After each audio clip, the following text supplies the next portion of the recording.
కిషన్ రెడ్డి అవగాహన తెచ్చుకో. అందుకే మిత్రులారా, బయ్యారం ఉక్కు కర్మాగారం మనం అడిగితే బీజేపీ మనకేమిచ్చింది? గట్టిగా చెప్పాలి, చిన్న కాదు. మోడీకి ఇంపియాలి ఢిల్లీకి. ఖమ్మంలో బయ్యారం ఉక్కు కర్మాగారం మనం అడిగితే బీజేపీ మనకేమిచ్చింది? వరంగల్లో రైల్వే కోచ్ ఫ్యాక్టరీ మనం అడిగితే మోడీ ఏం తెచ్చిండు? ఐటీఐఆర్ కారిడార్ మనం అడిగితే మోడీ ఏమిచ్చిండు? మెట్రో రైలు మనం అడిగితే బీజేపీ ఏం తెచ్చింది? అందుకే మిత్రులారా, బీజేపీ ఏమిచ్చిందంటే మీరందరు గాడిద గుడ్డ అనాలి. మోడీ ఏం తెచ్చిందంటే గాడిద గుడ్డ అనాలి. అందరు రెడీనా? అందరు రెడీనా? రెడీనా? రెడీనా? బీజేపీ ఏమిచ్చింది? మోడీ ఏం తెచ్చిండు? బీజేపీ ఏమిచ్చింది? మోడీ ఏం తెచ్చిండు? మోడీ ఏం తెచ్చిండు? బీజేపీ ఏమిచ్చింది? మోడీ ఏం తెచ్చిండు? బీజేపీ ఏమిచ్చింది? మరి సోదరులారా, తెలంగాణ గాడిద గుడ్డిచ్చిన బీజేపీకి కర్రు కాల్చి వాత పెట్టాలనా లేదా? పెట్టాలనా? కర్రు కాల్చి వాత పెట్టాల్సిందే కదా. అందుకే మిత్రులారా, బీజేపీల కర్రు కాల్చి వాత పెట్టాలంటే దానం నాగేందర్ ను 1,00,000 ఓట్లతోని గెలిపించాలి, మెజారిటీ. రెడీనా? నేను 1,00,000 అంటే మీరు పక్కా అనాలి.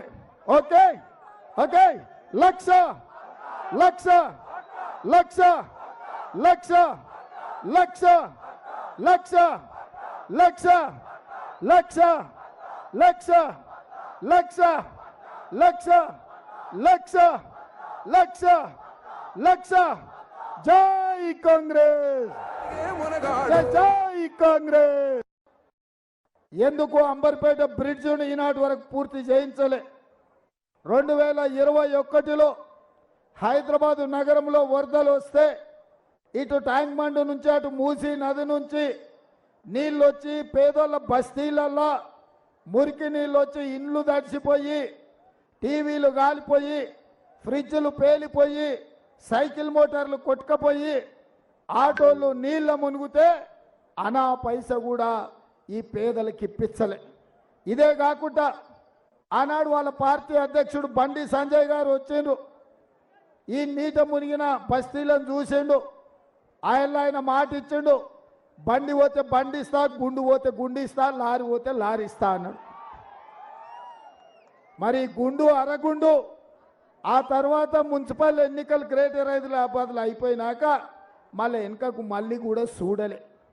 మరి ఈ పరిస్థితిలో నరేంద్ర మోడీ గారు ప్రధానమంత్రిగా ఉన్నప్పుడే మనకి ఏమి తీసుకురాలే? ఇవాళ కిషన్ రెడ్డి గారు మళ్ళోసారి ఎంపీ అయినా ఇంకేదాన్ని అయినా ఈ అంబర్పేట ప్రాంతానికి, ఈ హైదరాబాద్ నగరానికి, ఈ సికింద్రాబాద్ పార్లమెంట్కు ఉపయోగం లేదు. కానీ అదే మన అంజన్ కుమార్ యాదవ్ 2004 2009లో ఎంపీగా గెలిచినప్పుడు, మన దానం నాగేందర్ మంత్రిగా ఉన్నప్పుడు, డాక్టర్ వైఎస్ రాజశేఖర రెడ్డి గారు ముఖ్యమంత్రిగా ఉన్నప్పుడు ఈ నగరం విశ్వ నగరంగా అభివృద్ధి చెందింది. ఇవాళ ఔటర్ రింగ్ రోడ్ వచ్చింది ఆనాడే, అంతర్జాతీయ ఎయిర్పోర్ట్ వచ్చింది ఆనాడే, ఐటీ పరిశ్రమలు వచ్చింది ఆనాడే, ఫార్మా పరిశ్రమలు వచ్చింది ఆనాడే. హైదరాబాదు నగరానికి కృష్ణా నది జలాలు తాగడానికి, గోదావరి నది జలాలు తాగడానికి తీసుకొచ్చింది ఆనాడే. ఈ హైదరాబాదు నగరంలో ఈనాడు మెట్రో రైలు కూతలు పెడుతుందంటే. ఎన్నికల సందర్భంగా మాజీ సీఎం కేసీఆర్ రోడ్ షో నిర్వహించారు. ఈ సందర్భంగా పలు అంశాలపై ఆయన ప్రసంగించారు. आपका वोट फजूल जाएंगे, कहीं अननेसेसरली यहाँ पे फिर एक बार वो बीजेपी वाला जीत जाएगा, उससे कोई अच्छा नहीं होगा, कोई फायदा नहीं होगा. हम लोग अमन चाहते हैं तो बीआरएस को जिताना चाहिए. कांग्रेस जीत के कुछ नहीं करने वाला है. इसीलिए मैं आपसे कहता हूं, सीएम साहब खुद कहे यहाँ के कांग्रेस के, नरेंद्र जी आप बड़े भाई हैं, मैं छोटा भाई हूं और गुजरात का मॉडल लाऊंगा. क्या क्या मॉडल लाएंगे? गोधरा मॉडल लाएंगे? लोगों को जिंदा जलाने का मॉडल लाएंगे? क्या लाने का है? गुजरात में क्या है? इफलास मुफलसी के बगैर वहां कुछ है ही नहीं है. नरेंद्र मोदी कोई किया ही नहीं है, कोई तरक्की हुआ ही नहीं है. इसीलिए आप लोग गौर कीजिए, सोचिए। मैं फिर एक बार आपसे अदबन गुजारिश करता हूं, ये मौका है बीजेपी का हराने का। निजामाबाद में बीजेपी को हारना है, बिल्कुल हराना है। हम लोग दो पार्टियों से 6% ऑलरेडी आगे चल रहे हैं। कहीं आप लोग अननेसेसरली उनको डाल के गुमराह होके किसी के बातों में आके गलती मत कीजिए, फिर से बीजेपी को जीतने मत दीजिए, ये मेरा गुजारिश है। मैं इतना कहते हुए रुखसत लेता हूं। సోదరులారా, మీ అందరికి నేను చెప్పేది ఒకటే, ముఖ్యంగా యువకులు ఆవేశంలో ఓటు వేయకుండా ఎన్నికల సందర్భంలో కూడా నేను చెప్పిన ప్రజాస్వామ్య పరిణతితో ఆలోచించి విజ్ఞతతో ఆలోచించి ఎవరు గెలిస్తే మంచిది, ఈ రాష్ట్ర భవిష్యత్తు ఎవరి చేతుల్లో ఉంటే మంచిది, అన్ని విషయాలు మీరు కూలంకషంగా చర్చించి బ్రహ్మాండంగా బీఆర్ఎస్ అభ్యర్థులను గెలిపించాలని చెప్పి నేను మనవి చేస్తా ఉన్నా.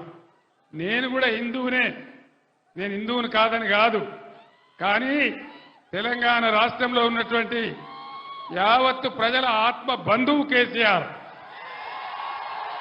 ఏ ఒక్క వర్గానికో కాదు, తెలంగాణలో ఉన్న అందరు ప్రజలు బాగుపడాలి, అన్ని వర్గాలు మంచిగా ఉండాలి.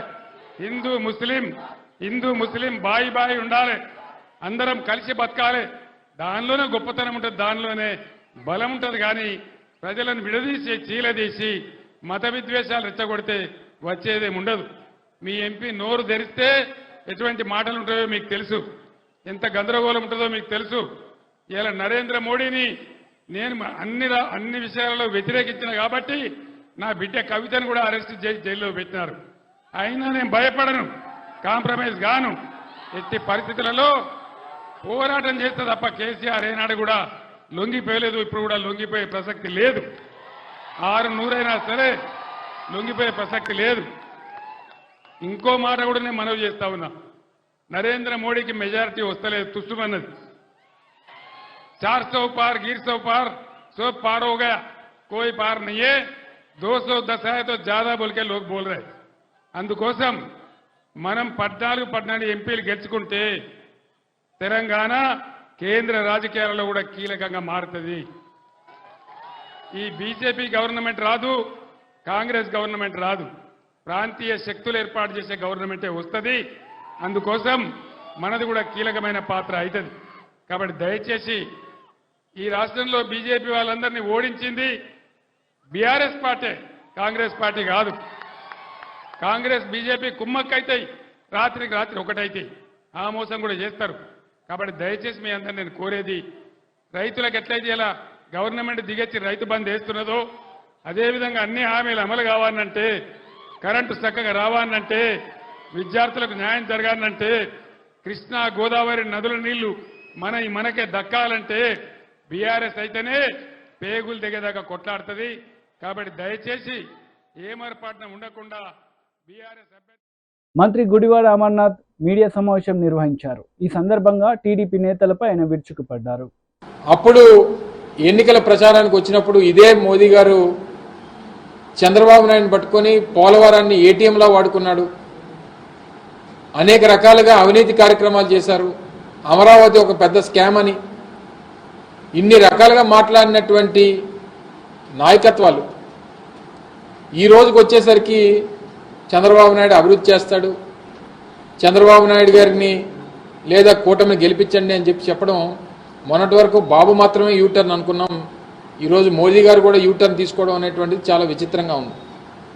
యూటర్న్ బాబు పక్కన యూటర్న్ మోదీ గారు ఈరోజు చంద్రబాబు నాయుడు గారి విషయంలో కానీ వారి కూటమి విషయంలో కానీ కేవలం ఎన్నికల అవసరాల కోసం, రాజకీయ అవసరాల కోసం, కేవలం అధికారం కోసం ఈ రకంగా మాట్లాడడం అనేటువంటిది సమంజసం కాదు.